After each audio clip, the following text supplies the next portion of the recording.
Assalamualaikum warahmatullahi wabarakatuh. Bismillahirrahmanirrahim. Alhamdulillahirabbil alamin. Assalatu wassalamu ala asyrafil anbiya'i wal mursalin wa ala alihi washabihi ajmain. Rabbi shrah li sadri wa yassir li amri wahlul 'uqdatam min lisani yafqahu qawli. Siswa-siswi SMP Negeri 3 Saradan yang dirahmati oleh Allah Subhanahu wa taala. Pertama-tama marilah kita bersama-sama manjatkan puji-puji syukur kita kehadirat Allah Subhanahu wa taala karena kita masih diberi umur panjang, bisa melaksanakan ibadah puasa dengan baik. Marilah kita bersama-sama mengucapkan alhamdulillahirabbil alamin.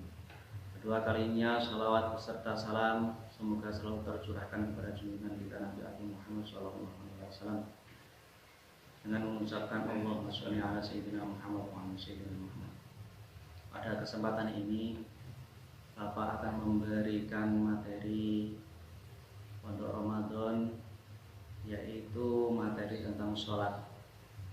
Sholat yaitu rukun Islam yang kedua. Sebagai orang Islam harus berusaha untuk memenuhi rukun Islam yang 5. Baiklah anak-anak, marilah kita membahas tentang sholat pada kesempatan ini. Pengertian sholat. Sholat yaitu berarti doa menurut surat At-Taubah ayat 103. Sholat berarti rahmat di dalam surat Al-Ahzab ayat 43. As-sholatu li dzikri, sholat untuk mengingatku. Sholat untuk mengingat Allah Subhanahu wa taala. Terminologi.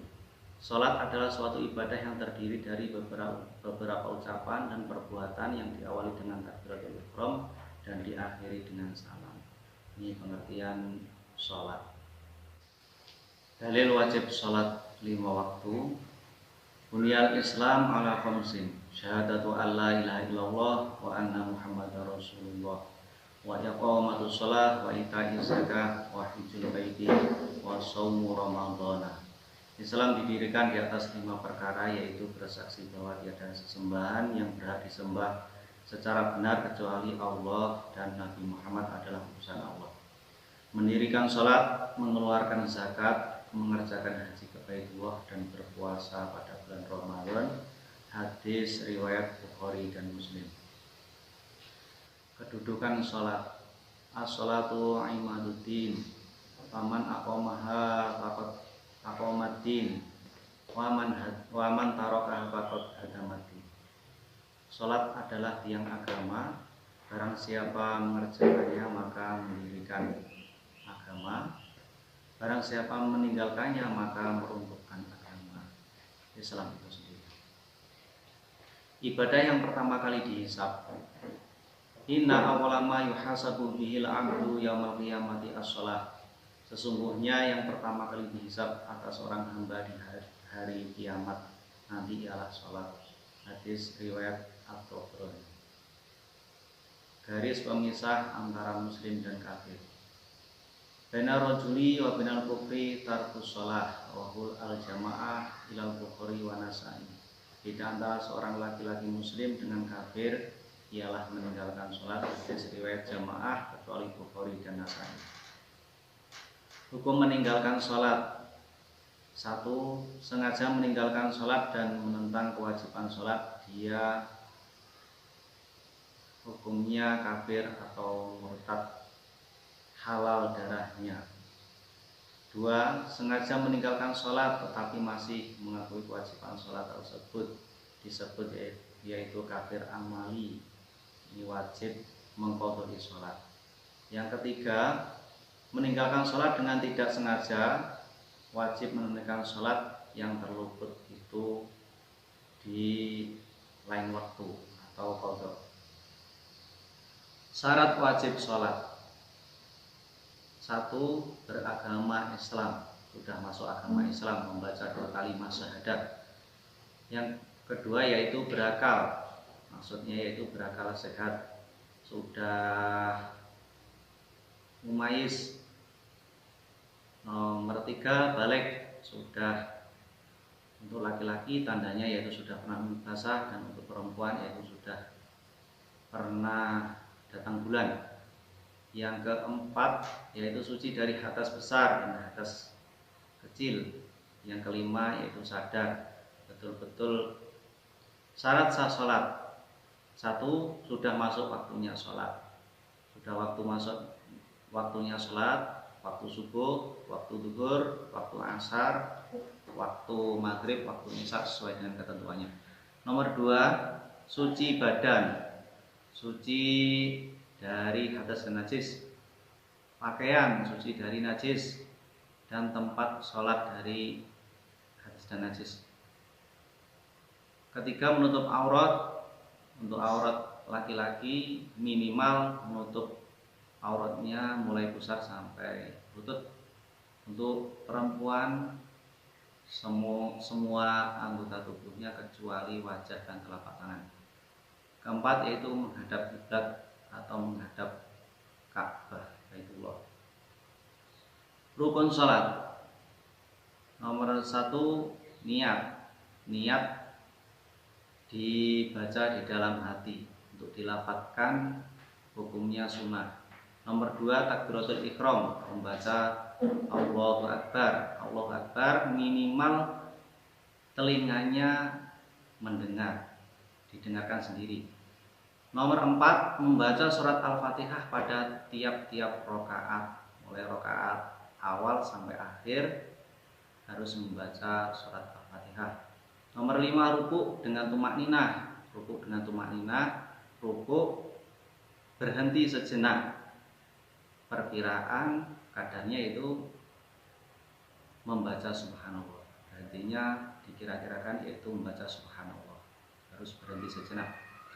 Nomor 6, iktidal dengan tumakninah, berdiri, bangun dari rukuk itu juga berhenti sejenak.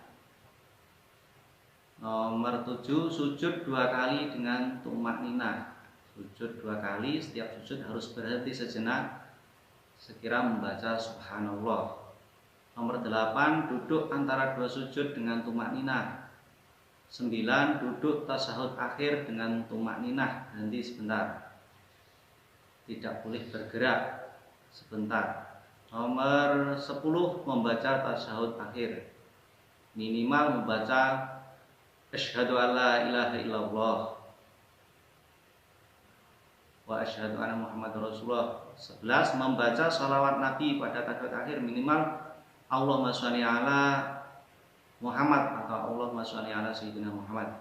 Nomor 12, membaca salam yang pertama, assalamualaikum warahmatullah. Untuk salam sholat cukup assalamualaikum warahmatullah. Kalau assalamualaikum warahmatullahi wabarakatuh itu untuk sholat jenazah.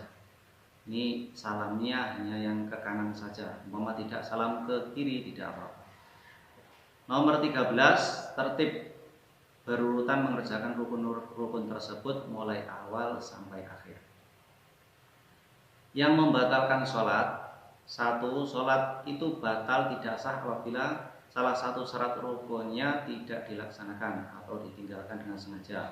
2, sholat itu batal dengan hal-hal seperti tersebut di bawah ini.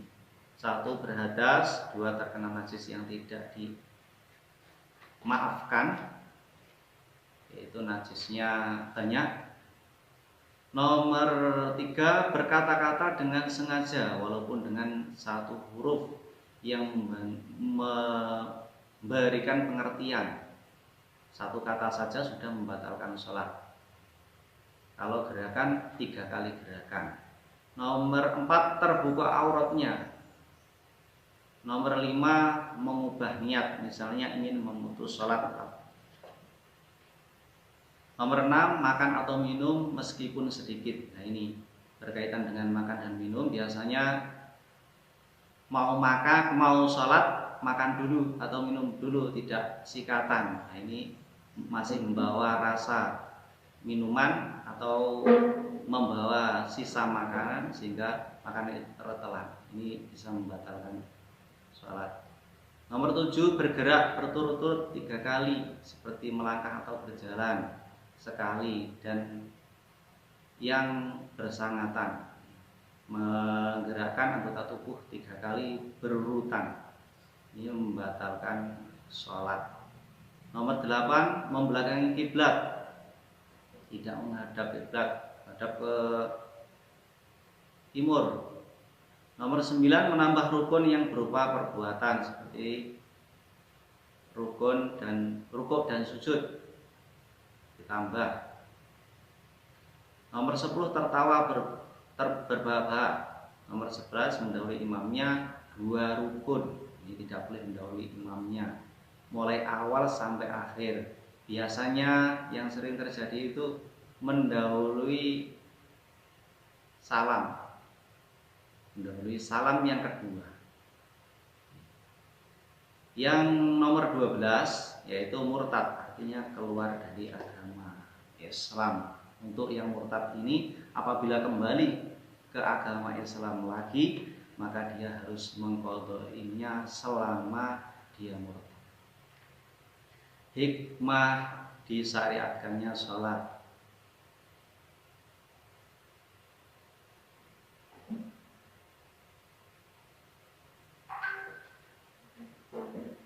Mencegah perbuatan keji dan mungkar sesuai dengan surat Al-Quran Al-Ankabut 45.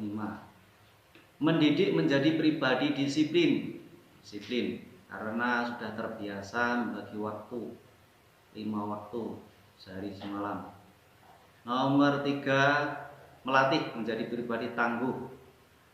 Sholat 5 waktu itu saja membutuhkan kesabaran, apalagi ditambah sholat sunnah.